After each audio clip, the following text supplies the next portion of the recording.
പ്രിയമുള്ളവരെ, ദൈവത്തിൻ്റെ വചനം ഒരാൾ എന്തിനാണ് കേൾക്കുന്നത്? ദൈവത്തിൻ്റെ വചനം എന്തിനാണ് ഒരാളുടെ അടുക്കിലേക്ക് കടന്നു വരുന്നത്? നിങ്ങൾ അറിഞ്ഞാലും അറിഞ്ഞില്ലെങ്കിലും നമ്മൾ പോലും പ്രതീക്ഷിക്കാതെ ചില വചനങ്ങൾ നമ്മുടെയൊക്കെ മൊബൈലിലേക്ക് കയറി വരും. നമ്മൾ പോലും പ്രതീക്ഷിക്കാത്ത സമയത്ത് യാത്ര ചെയ്യുമ്പോൾ, ഒരു സങ്കടപ്പെട്ടിരിക്കുമ്പോൾ ചില മതിലിൻ്റെ മുകളിൽ ചില വചനങ്ങൾ കാണാം. നമ്മളത് വായിക്കുമ്പോൾ ഞാൻ ചിന്തിച്ചിട്ടുണ്ട്, ദൈവമേ, എൻ്റെ മനസ്സ്, എൻ്റെ ഹൃദയം തകർന്ന സമയത്ത് കടന്നു പോകുമ്പോൾ ചില വചനങ്ങൾ കാണുന്നുണ്ട്. ഒരിക്കലും ഇങ്ങനെ എഴുതി വെച്ച വചനം ഇങ്ങനെ ഓർമ്മയിൽ വന്നു. വലിയൊരു വേദനയിലൂടെ പോവുകയായിരുന്നു. ഒരു ബസ്സിൽ ഒരു പള്ളിയുടെ മതിലിന്മേ പല വചനങ്ങൾ എഴുതിയിട്ടുണ്ട്. അതിലൊരു വചനം, രക്ഷിക്കാൻ കഴിയാത്ത വിധം കർത്താവിൻ്റെ കരം കുറുകിപ്പോയിട്ടില്ല. ഹൃദയത്തിലേക്ക് കടന്നു വരാൻ കാര്യം, രക്ഷ ഇനിയില്ല. ജീവിതത്തിൽ തളർന്നുപോയി, മനസ്സ് തകർന്ന് തരിപ്പണമായി പോയി എന്ന് നമ്മൾ വിചാരിക്കുന്ന സമയത്ത് ആ യാത്രയുടെ മധ്യേ ഒരു മതിലിൻ്റെ മുകളിൽ എഴുതി വെച്ച ഒരു വചനം. അപ്പം എൻ്റെ മനസ്സിലേക്ക് ഇങ്ങനെ ഒരു ആശയം വന്നത് ഇങ്ങനെയാണ്: ഓരോ വചനവും ഒരു മനുഷ്യനെ സ്പർശിക്കുന്നത്, ഹൃദയത്തിലേക്ക് വരുന്നത് അവനെ രക്ഷയിലേക്ക് കൊണ്ടുവരാനാണ്. Hallelujah, hallelujah. ഒരു മനുഷ്യന്റെ രക്ഷയിലേക്ക് ദൈവവചനം കൈ പിടിച്ചു കൊണ്ടുപോകുന്നതിന് വേണ്ടിയാണ് ദൈവവചനം നമ്മെ തേടി വരുന്നത്. പ്രഭാഷണങ്ങളിലൂടെയാകാം, ഗ്രന്ഥത്തിലൂടെയാകാം, ചില വാട്സപ്പിലൊക്കെയുള്ള ചില സന്ദേശങ്ങളിലൂടെയാകാം, നമ്മുടെ ഹൃദയത്തിലേക്ക് ദൈവം എങ്ങനെയെങ്കിലും ചില വചനങ്ങൾ നമ്മെ രക്ഷയിലേക്ക് കൊണ്ടുപോകാൻ ഉയർത്തിയെടുക്കും. സങ്കീർത്തനം 13-ാമത്തെ അധ്യായം 5-ാമത്തെ തിരുവചനം: എൻ്റെ ഹൃദയം അങ്ങയുടെ രക്ഷയിൽ ആനന്ദം കൊള്ളും. Hallelujah, hallelujah. രക്ഷപ്പെടില്ല എന്ന് ഞാൻ വിചാരിച്ചിരിക്കുന്ന സമയത്ത്, ഇനി ഒരാൾക്കും എന്നെ സഹായിക്കാൻ പറ്റില്ല എന്ന് കരുതുന്ന സമയത്ത് ഈ വചനം നിങ്ങളെ സഹായിക്കും. എൻ്റെ ഹൃദയം കർത്താവേ അങ്ങയുടെ രക്ഷയിൽ ആനന്ദം കൊള്ളുന്നു. എന്താണ് രക്ഷ? കർത്താവ് യേശു ക്രിസ്തുവിൽ വിശ്വസിക്കുവിൻ, നീയും നിന്റെ കുടുംബവും രക്ഷ പ്രാപിക്കും. പ്രിയമുള്ളവരെ, ഈ ദൈവവചന ശുശ്രൂഷയിലേക്ക് പങ്കെടുത്തുകൊണ്ടിരിക്കുന്ന നമ്മെ നോക്കി കർത്താവ് സന്തോഷിക്കുകയാണ്. രക്ഷയുടെ വചനമാണ് നമ്മൾ കേൾക്കുന്നത്. രക്ഷയെക്കുറിച്ചാണ് നമ്മൾ മനസ്സിലാക്കുന്നത്. യോഹന്നാന്റെ സുവിശേഷം 21-ാമത്തെ അധ്യായം 1 മുതലുള്ള തിരുവചനങ്ങൾ. രക്ഷയെക്കുറിച്ച് കർത്താവ് ഒരുപാട് പറഞ്ഞു കൊടുത്തു.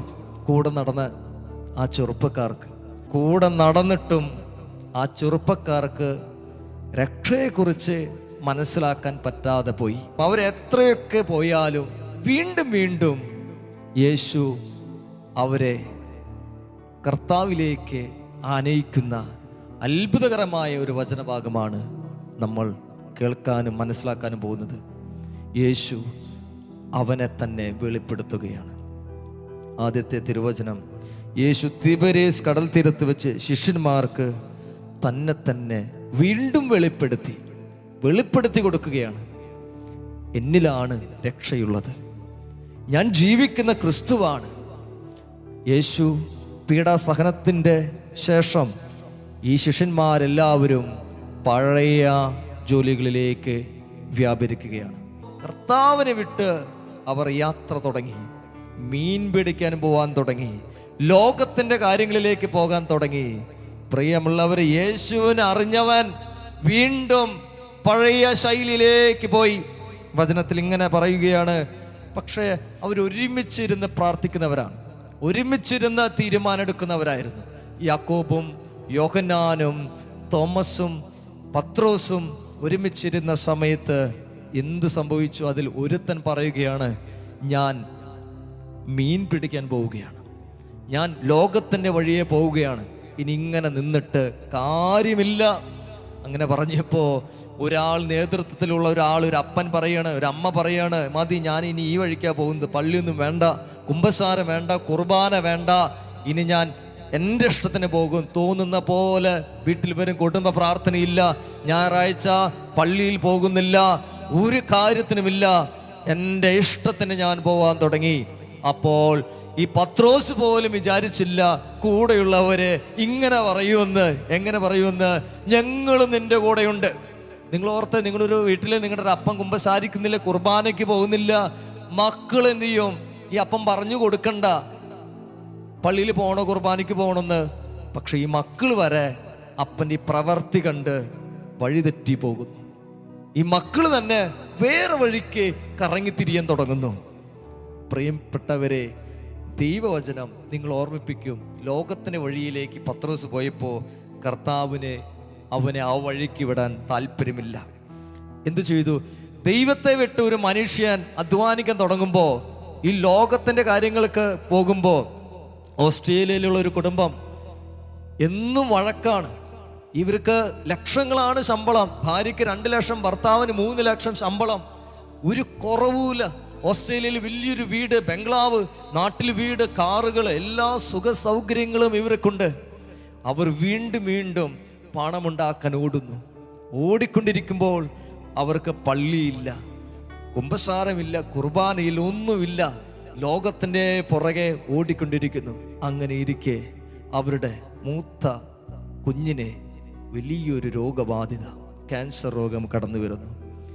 തകർന്ന തരിപ്പണമാകുന്ന കുടുംബം, പണമെല്ലാം നഷ്ടപ്പെടുന്നു. ഡോക്ടർമാര് പറയുന്നു ഇനി ഒന്നിനും സഹായിക്കാൻ പറ്റുന്നില്ല. പ്രാർത്ഥനയ്ക്കായി അവർ കടന്നു വരുന്നു.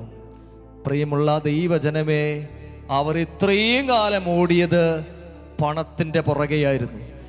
പക്ഷേ എല്ലാം ഓട്ടത്തിനൊടുവിൽ അവർക്ക് സ്വന്തപ്പെട്ട ആ കുഞ്ഞിനെ ഒരു വലിയ രോഗബാധിത വന്നപ്പോൾ എന്തുകൊണ്ട് പ്രാർത്ഥിക്കാൻ പോകുന്നു? എന്തിനു വേണ്ടി അവർ ദൈവത്തിലേക്ക് തിരിയാൻ തുടങ്ങുന്നു? കാരണം ഒരിടത്തും രക്ഷയില്ല എന്ന് ബോധ്യപ്പെട്ട സമയത്ത് അവരുടെ ഹൃദയം രക്ഷയിലേക്ക് വരുന്നു, ദൈവത്തിലേക്ക് തിരിയാൻ തുടങ്ങുന്നു. ഇതാ അവരുടെ ഹൃദയം ട്യൂണ്ടായി ദൈവത്തിലേക്ക്. നിങ്ങൾ ഈ വചനം നോക്കുക. ആ രാത്രിയിൽ മീൻ പിടിക്കാൻ പോയപ്പോൾ ഒന്നും കിട്ടിയിട്ടില്ല. ഒരു വസ്തു പോലും, ഒരു മീൻ പോലും ഈ വലയിൽ വന്നില്ല. ഉഷസ്സായപ്പോൾ, പ്രഭാതമായപ്പോൾ, പ്രകാശം പരക്കാൻ തുടങ്ങിയപ്പോൾ, ദൈവത്തിന്റെ വെളിച്ചം വരാൻ തുടങ്ങിയപ്പോൾ, വചനം വായിക്കാൻ തുടങ്ങിയപ്പോ, പ്രഭാതം എന്താണ്? വെളിച്ചം വരികയാണ്. രാത്രി അന്ധകാരം, പാപം നിറഞ്ഞ അവസ്ഥ, തിന്മയുടെ അവസ്ഥ. ലോകത്തിന്റെ ശത്രു ആരാണ്? ലോകത്തിന്റെ ശത്രുവാണ് നമ്മൾ. തിന്മ നമ്മുടെ ശത്രുവാണ്. ഉഷസ്സായപ്പോൾ ദൈവകരം വരാൻ തുടങ്ങി. കർത്താവ് എന്തു പറഞ്ഞു? വലതുവശത്ത് നീ ഇടുക. വചനം വായിക്കാൻ തുടങ്ങിയപ്പോൾ ദൈവത്തിന്റെ അരൂപി വചനം നിറഞ്ഞു. യേശു പറഞ്ഞു, വചനം നൽകി. എന്നാൽ പത്രോസ് എന്ത് ചെയ്തു? എന്തൊക്കെ പറഞ്ഞാലും പത്രോസ് വചനം കേൾക്കാൻ തുടങ്ങുമ്പോൾ അത് സ്വീകരിക്കും. ഹൃദയം ആനന്ദം കൊള്ളാൻ അവന് ആഗ്രഹമുണ്ട്. അവൻ്റെ ജീവിതത്തിൻ്റെ ശൈലിയാണത്. എനിക്ക് ഹൃദയത്തിൽ ആനന്ദം വേണം. യേശുവിൻ്റെ വചനം വരാൻ തുടങ്ങിയപ്പോൾ ആനന്ദം കൊണ്ടു അവൻ്റെ ഹൃദയം. അതുകൊണ്ട് അവൻ അനുസരിക്കാൻ തുടങ്ങി. Hallelujah, hallelujah.